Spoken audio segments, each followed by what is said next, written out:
బాపట్ల జిల్లా పర్చూరు నియోజకవర్గ వ్యాప్తంగా 10వ తరగతి పబ్లిక్ పరీక్షలు ప్రశాంత వాతావరణంలో ప్రారంభమయ్యాయి. పరీక్షా కేంద్రాల వద్ద విద్యార్థులు వారి తల్లిదండ్రులతో సందడి వాతావరణం నెలకొంది. ధైర్యంగా ప్రశాంతంగా పరీక్షలు రాయాలని తల్లిదండ్రులు, ఉపాధ్యాయులు విద్యార్థులకు ధైర్యం చెప్పి పరీక్షా కేంద్రాలకు పంపారు. పరీక్షలు సజావుగా నిర్వహించేందుకు అధికారులు పటిష్ట ఏర్పాట్లు చేశారు. నియోజకవర్గంలోని 6 మండలాల్లో ఏర్పాటు చేసిన మొత్తం 22 పరీక్షా కేంద్రాలు 3745 మంది విద్యార్థులు పరీక్షలు రాస్తున్నారు.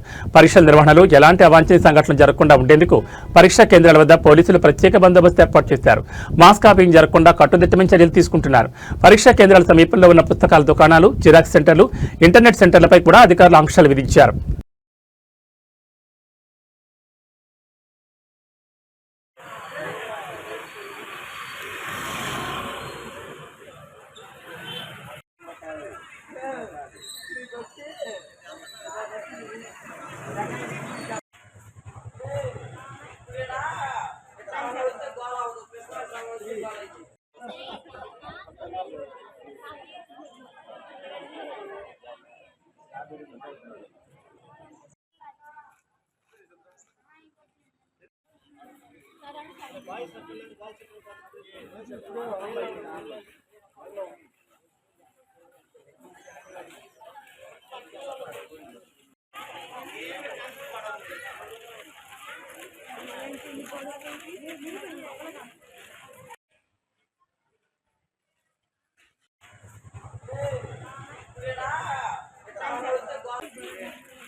సరే కనుక్కొని పంపించండి.